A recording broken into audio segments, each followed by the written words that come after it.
તો અમારે ગેસના અભાવના કારણે દેશી ચૂલા ઉપર જમવાનું બનાવવાનું છે, પ્રસાદી બનાવવાની છે બરાબર, અને ચૂલા ગાળવાનું ચાલુ છે.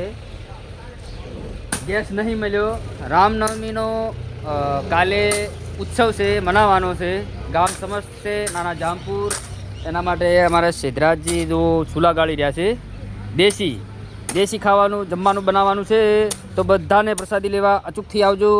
કાલે સાંજે 5 વાગે બધાએ પધારજો. જય શ્રી રામ. તો પ્રસાદી બનાવવાનું ચાલુ થઈ ગયું છે. આ કારીગર છે,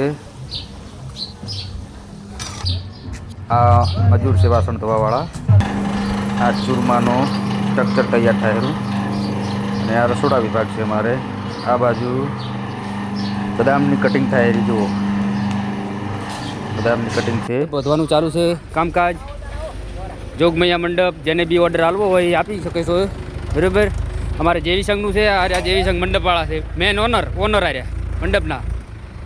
અરે ટીનોજી પાવડો લઈને સ્વચ્છતા કરી રહ્યા છે. ગણપતભાઈ છે, ગલાબભાઈ છે, ખૂબ યુવાન મિત્રો ગામની સેવામાં જોડાયેલા છે. કાલે રામનવમીનો ઉત્સવ મનાવવામાં જોરદાર ઉત્સાહ છે. જો કેવો ઉત્સાહ.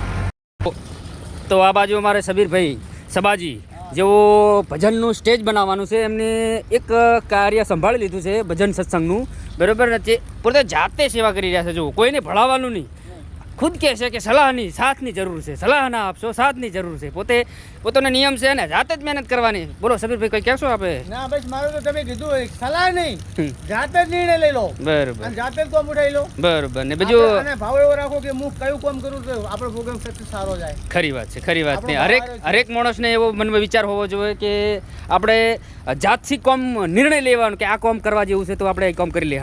બરાબર. અને નાના જોમપુર ગામનો સમસ્ત ગામોનો આપણે ભાઈઓનો સાથ સપોર્ટ છે, અને પ્રોગ્રામ આપણે હિટ પણ જાય છે, સારામાં સારા જાય છે બરાબર. અને આ પણ એવો પ્રોગ્રામ જાય કે યાદ રહી જાય બરાબર ને.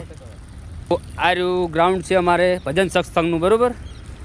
અંદર હતું એ જમણવારનું હતું, ને આર્યું ગ્રાઉન્ડ છે ભજન સત્સંગનું. આ છે સ્ટેજ પ્રોગ્રામ, અહીંયા કને ગોઠવવાનો છે બરાબર. સાધુ સંતો જે બી આવે એમને અહીંયા કને બિરાજમાન કરવાના છે. તો વિડીયોમાં બના રહેજો, આગળ અમે જણાવશું. તો આ છે અમારે જમણવારનું સ્થળ છે બરાબર. આ બાજુ બધું મંડપ જે બધાઈ રહ્યું છે એ જમણવારનું સ્થળ છે. આ અમારે શિવજી છે, મહાદેવ જે ભોળિયો મહાદેવ છે, અને સામે મંદિર છે અમારે ચુડેલ માતાજીનું બરાબર. ને આ છે અમારો વિશાળ વડલો. તમે જો વડલો કેટલો વિશાળ છે, જો